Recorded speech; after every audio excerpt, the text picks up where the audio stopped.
Hey everybody, and welcome to episode 50 of The Witcher chapter by chapter book review, where I'll go through a summary of the latest chapter and then give my detailed thoughts on it. Today I'm discussing chapter 4 from The Lady of the Lake. I can't believe this is the 50th episode. That's just wild.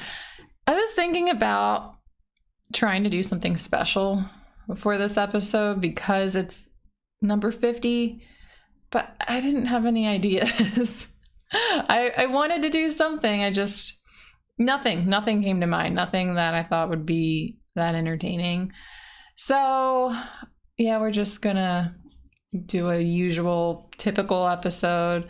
Nothing that's gonna be out of the ordinary here. So you don't have to expect anything different. But I do just want to take a moment to, I'm not trying to boost myself up so much. Like I don't want to sound like I'm bragging. I'm proud of that. 50. I mean, it really is just another number. It's not anything special, but it is often seen as a milestone. So I do just want to talk about it for just a second here and talk about how I do feel proud of that. I was thinking about how like episode 100 would be a big deal, but I don't know that we'll get to episode 100 because I don't think there's enough chapters to get that far. There's definitely not. I don't know exactly what episode we're going to be on when we get to the very final chapter of the final book, but it's definitely not going to be 100. All right, well, that's all I had to say about that, I guess. So I'm going to give you the recap from the previous episode, or from where we left off with the character that we're following in this chapter. Then I'll give you the summary of the chapter, and then we'll go through the discussion. So to kick it off with the recap, this chapter follows Geralt. So I'll recap you on what happened with Geralt. So we left off with him about 2 months into his winter stay in Toussaint, where we got updated on what he's been doing since his arrival. He's basically been having relations with Fringilla and killing monsters for pay. But we discover that Fringilla has been secretly meeting with the Lodge and discussing Geralt's stay and how they can keep him in Toussaint longer. All right, here's the summary of chapter 4.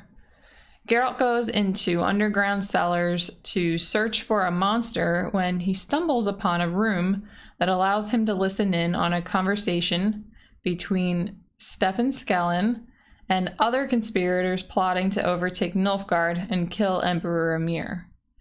During the conversation, he hears them say how Ciri is either missing or dead, Yennefer is Vilgefortz's prisoner, not his accomplice, and the name of Vilgefortz's location. Upon learning this information, he tries to hurry back to Beauclair to collect the rest of the company and set out in the direction of Vilgefortz's hideout. But before he can leave the cavern, he's accosted by Witcher-hating monsters. Witcher-hating monsters. I don't know that there are any monsters that wouldn't hate a Witcher. But he's accosted by these monsters that won't let him leave, so he must kill them. He arrives back at Beauclair and notifies the group that they're to be leaving in a half hour. But before he can make a quick getaway without having a face-to-face goodbye with Fringilla, she catches him in the stables. She offers him information about how Yennefer didn't betray him in exchange for the name of Vilgefortz's hideout. He gives her a name, and they say goodbye. Naturally, Fringilla reports the name of the hideout back to the Lodge, and the Lodge plans a mission to seize Vilgefortz. Kira Metz and Sabrina Glevisig go to the castle while the rest of the Lodge watches on a magic screen and communicates with them via crystal ball. Before they even communicate, they can tell something isn't right. Geralt gave Fringilla the name of the wrong castle, rightfully not trusting the sorceress he's been sharing many intimate moments with lately, and she's left humiliated in front of the rest of the sorceresses. Oh, Fringilla. We will talk about her, but let's kick it off. We're going to take it from the top as we normally do. But just to establish the structure of the chapter before we dive into it, Fringilla is in a lodge meeting and she's telling them about how she came to discover the name of Vilgefortz's hideout. So she starts out by telling them the story from the morning before Geralt left to carry out the monster contract where he made those discoveries. And then it covers from there up to his departure. And then during the story, the part about Geralt's endeavors on the contract are told as a flashback, while Geralt is recounting the story to Regis right before they set out from Toussaint. I just wanted to make sure that that was clear because I'm going to talk a little bit in detail from some of the moments where the flashbacks are being initiated, and the timeline could get confusing. So I hope that this makes it clear going into it. Just, it could kind of seem all over the place if I didn't establish that first. I hope that this helped with that. All right, well, Fringilla is telling the lodge that Geralt was completely in her power and he did everything that she wished. But then it cuts to the flashback of right before Geralt takes off for his Witcher contract, and the two of them are waking up and she's almost begging him to not go and to stay in bed with her. And he's kind of just like, nah. He's not even directly answering her questions. He's a bit dismissive. So we quickly see that she was lying to the lodge. Like, Geralt was not completely in her power. And we have seen little glimpses into their current relationship, but this feels like it really, at least maybe reaffirms the dynamic and how she expressed wanting him more than he did her. Well, the flashback continues to when the two are in the kitchen in Beauclair Palace. They're having breakfast and they're with the rest of the company except for Dandelion. Well, up until Geralt leaves, it's kind of just what you would expect. Here, he's pretty quiet. Angoulême is talking about inappropriate things, and she's getting Geralt and Regis kind of annoyed with her. And Milva's in a very bad mood. Turns out that Baron that she met in the previous chapter, he proposed to her, and she rejected him, which isn't surprising, but after he got rejected, he left town, so she's pretty bummed out that he's not around anymore.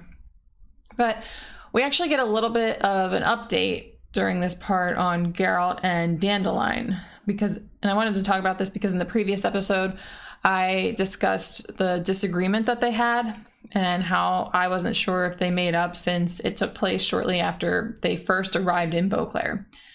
But at this point in the chapter, it seems like it could have gone either way because Geralt asks the company at breakfast how Dandelion has been since he rarely sees him. But he doesn't make it clear if that's because they purposely avoid each other since their fight or if it's because they're both just too preoccupied.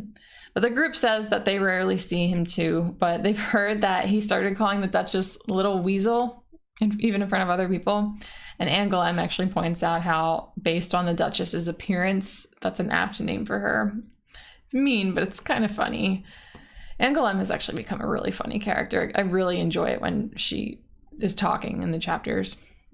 Well, Geralt takes off, and the rest of the company stays in the kitchen with Fringilla. Angoulême tries to talk to Fringilla about how Geralt wants to leave her in Toussaint when he leaves, which she doesn't want to do because she only feels safe from that guy Folco Artevelde, the prefect of Riedbrunna, while she's in Geralt's company. But Regis points out to Angoulême that the only thing Fringilla is concerned about in Angoulême's problem is Geralt leaving Toussaint because she doesn't want to see him go. Well, when he points this out, this kind of fires Fringilla up, and she starts to tell the company that it's in Geralt's best interest to stay in Toussaint since he gets to do what he likes and he's making good money and he's safe there, and even the Duchess is well disposed towards him. And the thing about the Duchess, that's actually because the succubus that she wanted him to get rid of has stopped her hauntings, which the Duchess and many other ladies of Toussaint were very pleased with.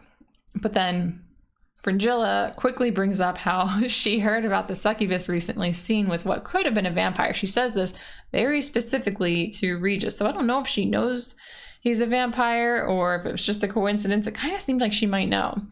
But Regis plays dumb, and it turns out he actually has been involved with the succubus, and it sounds like it's been a romantic involvement. So everybody in the company has been pretty occupied. They've all found some form of companionship while they've been staying in Beauclair. But they return to the topic of Geralt staying or leaving Toussaint, and Fringilla shows she's very insecure about his desire to leave. She asks multiple times if he's talked to them about the possibility of leaving and when that might be. Like, she really wants to get answers out of them. They don't have a definitive answer. But I think that this could be another example of how Fringilla certainly does not have power over Geralt, and she's more needy toward him. But also remember, at the end of the last chapter, she was telling the Lodge that she'll try everything in her power to keep him in Beauclair until May. But the company, like I said, they haven't gotten any specifics from Geralt lately on when they were going to leave, but they are sure and they're hopeful that he'll want to leave eventually, preferably for them soon, since he's going to have to make a move. He can't stay there forever. So Fringilla, she continues to try and convince them that he's better off just staying put. She starts talking about how she helped Geralt learn about Ciri's lineage, which is, I guess, good that he seems to have made some progress, I guess, in his mission to rescue Ciri. She helped better heal his knee. That's been causing him problems since Vilgefortz destroyed it on Thanedd. And I haven't talked about this very much. It's brought up in a lot of chapters, and I kind of just don't really mention it. I probably have mentioned it a few times, but in a lot of chapters where Geralt is present, he complains, or he'll have like a thought or something related to him feeling the pain in his knee after what happened with Vilgefortz. So she's helped him with that a little bit. That was another thing that she's done for him since he's been there. And she also made him an amulet to replace his Witcher medallion. But her words fall on deaf ears as she doesn't manage to convince the group that it's a better idea for Geralt to stay. So Geralt arrives back from his Witcher contract the next morning. He bursts into the kitchen, telling the company to get ready because they're leaving. Everyone's very excited. They rush out and they go to pack their stuff, get ready. Everybody except for Regis, who wants an explanation from Geralt first. Like, why is this happening out of nowhere all of a sudden?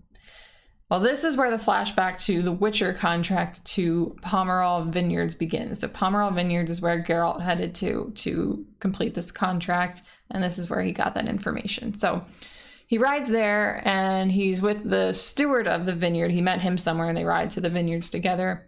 And it's a pretty long ride, so the steward is pointing out a bunch of interesting things to Geralt along the way. And one of the things, I don't know how important this is to the overall story, but it was interesting nonetheless. It was a village that contained fields where pots grew. And this village had an agreement with another village that had pot lids growing in it. It's super weird and random.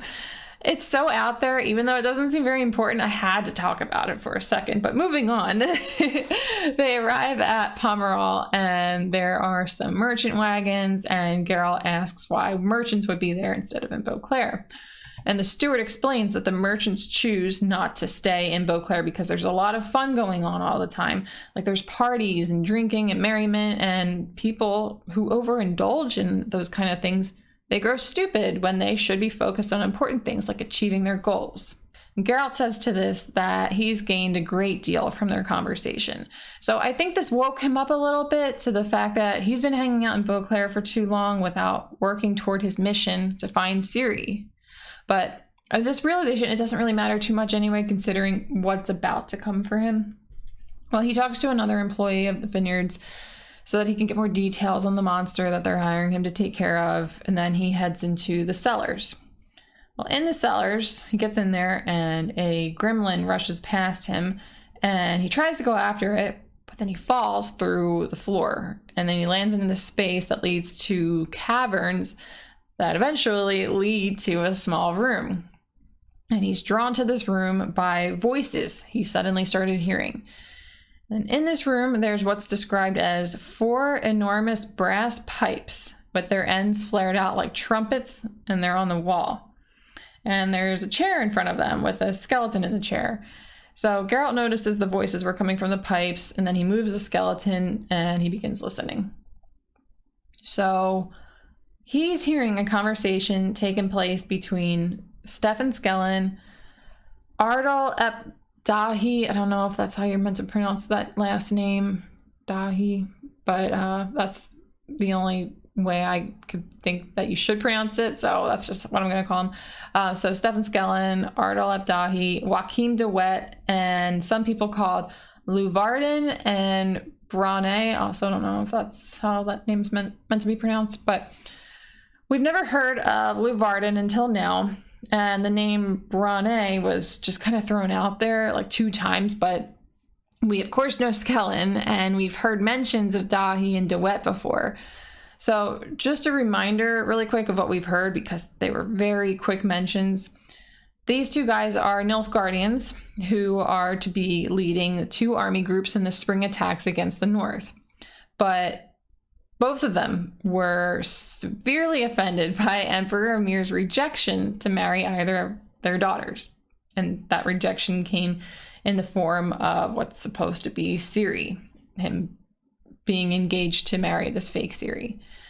And this offense that they suffered was so bad, and it crushed their dreams so much that they joined with Skellen, or I guess kind of hired him so that they could plot this revolution in Nilfgaard. So that's the main topic of their conversation, but they basically go through explaining that they're having this meeting in Toussaint since there's no security service there and they're not going to get caught talking about this treasonous stuff. They also talk about how Skellen told them that Ciri died, but they don't believe she's not going to show up again. And then they go into more intricate details about the revolution and why it's necessary and what the plan's going to be once it's complete, which we can go into more details about that if they're successful. But for now, while it's just a plan, while nothing is actually happening yet, we could just leave it be for now. But they also talk about how part of the revolution includes Emperor Emir's assassination. And this is supposed to, according to them, it's supposed to take place by Vilgefortz bewitching Yennefer and making her do it right before she is to kill herself. And they believe that it's going to seem like Yennefer did this on her own accord as a way of getting revenge for Ciri. So one of them points out, when they hear them talk about this, that Yen was Vilgefortz's accomplice. So why would he be sending her to do that? Why would he be bewitching her into doing that? And then another one corrects him to say that she's not his accomplice, she is his prisoner. So this is when Geralt first hears that Yennefer did not betray him.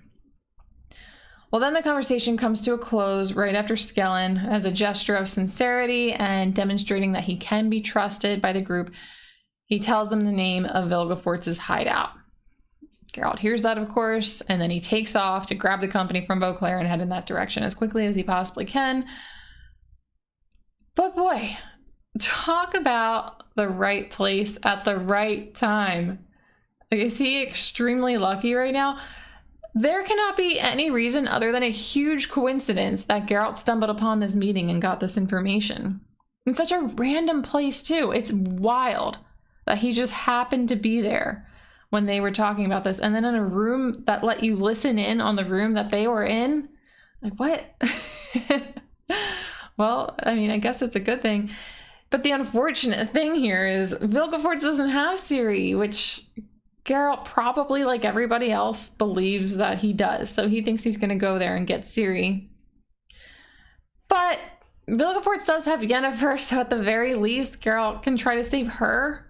And maybe once she's recovered from all that Vilgefortz put her through, if he does manage to rescue her, Geralt and Yennefer can maybe work together to try to find Ciri. I don't know how likely that is if she's in another world at the moment, but maybe by the time she comes back from that world, he'll have rescued Yennefer. This is all just hopeful talking, though, so we'll have to wait and see what happens in future chapters. But before he leaves the caverns, he is stopped by 4 different monsters, one of which talks to him and calls himself Mr. Schweitzer. And Mr. Schweitzer tells him that they're going to kill him. But Geralt tries reasoning with him, and he says that he's just going to leave them alone. He's going to stop hunting monsters for good if they let him go, because he really needs to get out. Well, Mr. Schweitzer says that if Geralt breaks his sword, they're going to believe him. They'll take him at his word and they'll let him go free.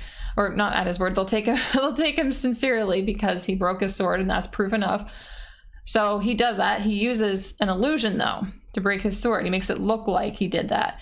And it worked out really well, since as soon as they thought that his sword was broken, they try to attack him. But he gets the upper hand, of course, and he kills all of them. And he makes his way back to Beauclair.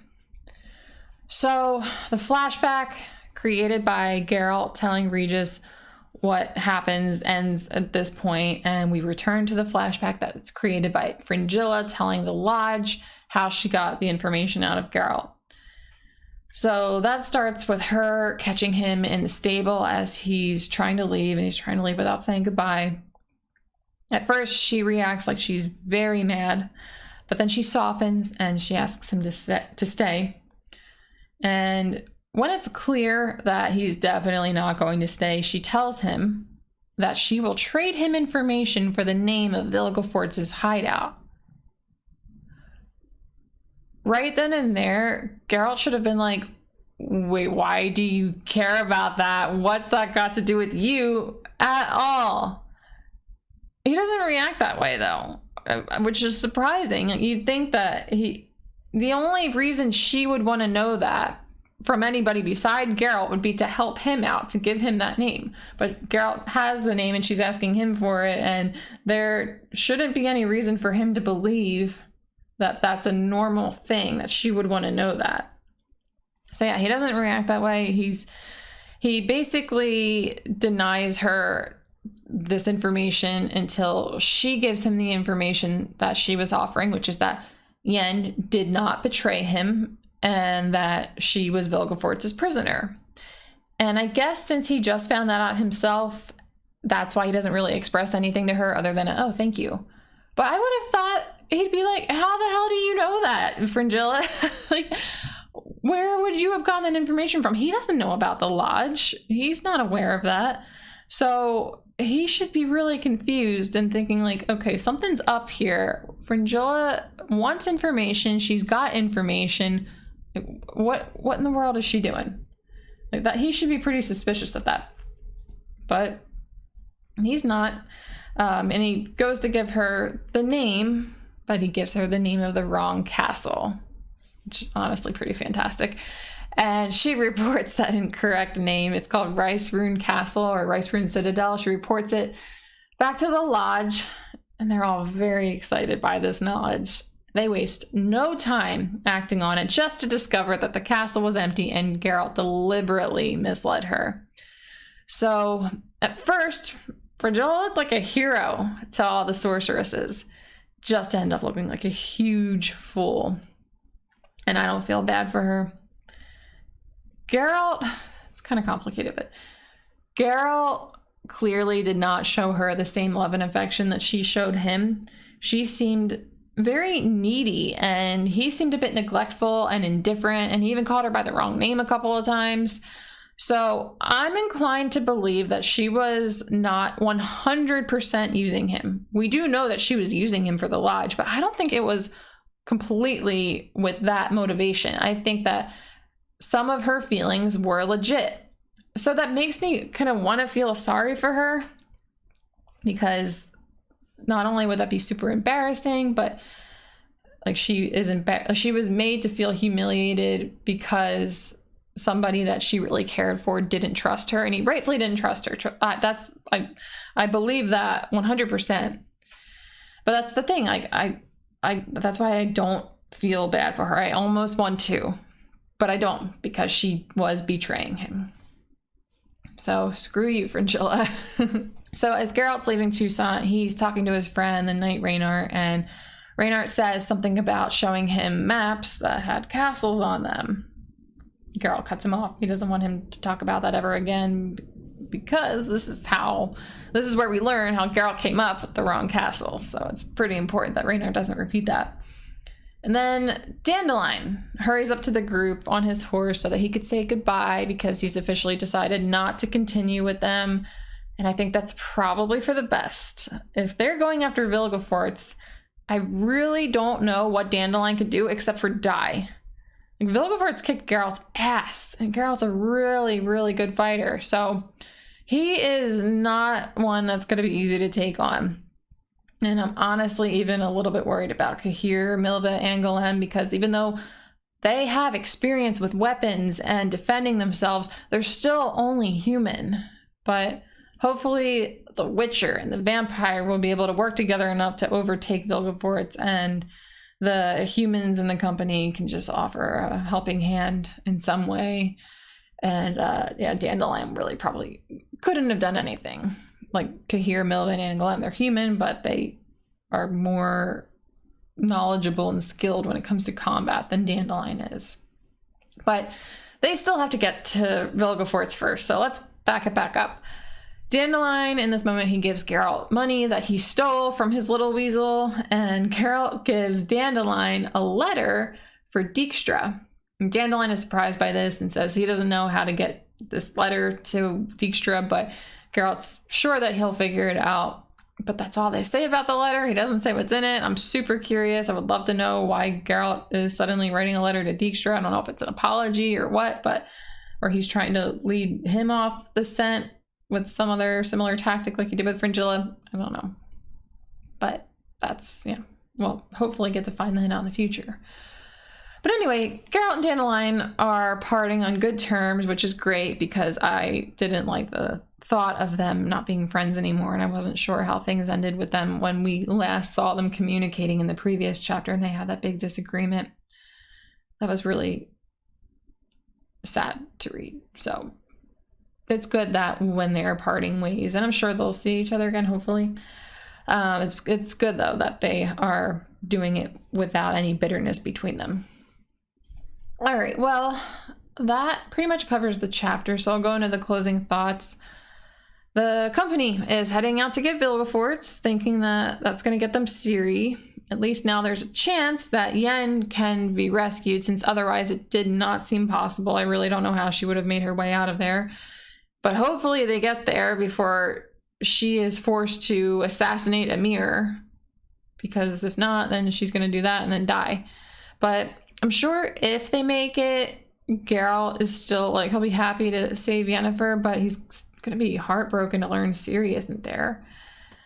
Well, maybe on the way he'll stumble upon some other useful information again. I mean, I don't think he'd get that lucky twice, but who knows? He seems to have really good luck right now. Things are looking up. But it looks like getting there is going to be a problem. It looks like it's going to be a huge challenge just getting out of the greater Toussaint region, because it's winter time now and they have to pass through multiple mountain passes, which is not going to be easy. But at least this time they're more prepared than they were when they set out from Broccolon, because they've got money, equipment, food, maps. So maybe that'll be helpful enough for them to make it. But we'll have to see. Okay, looking ahead. What's going to happen with Fringilla and the lodge now? Are they going to kick her out? I mean, I don't know how useful she could be, and they made them look pretty stupid. But I don't know, maybe she's going to try and seek revenge on Geralt for lying to her. Hopefully not. Hopefully she just realizes that she was wrong to betray him in the first place and she got what she deserved. But that's not really a common thing among a lot of people, so I doubt it, but we'll see. And the last point, I'm looking forward to seeing how it goes with Geralt and the company as they travel to Vilgefortz's hideout. I would actually be a bit surprised, though, if we get to check in with them a lot during their travels, considering there was already a lot of content in Baptism of Fire that covered their travels when they were first setting out to rescue Ciri. So I don't think that we would get to check in on them that much, but I would just be interested to check in at least a little bit so we can see how they're managing through the snow and the mountains and everything in the winter time, because that's going to be rough. And there is a very dangerous element to that, I mean, I guess if we don't check in with them at all, then that would just make us feel better that they make it out okay. So yeah, I don't know. They never say the name of Vilgefortz's actual location in this chapter, although I think it was disclosed in chapter 2 when Nimi was talking to Conwermers, because this Rice Rune castle that Geralt told Fringilla about apparently went down in history as being the place where Vilgefortz's real hideout was. And then she mentioned another castle, and I did not note it here, but I think that that's probably the one where that's probably the real one. So if he's going there, I mean, I guess it doesn't matter if I know the name anyway, because we haven't been told where in the world that it's located compared to Toussaint, so I don't know how long it's going to take them to get there. Hopefully it's not that far, because he's got to go get Yennefer and then figure out another plan for Ciri.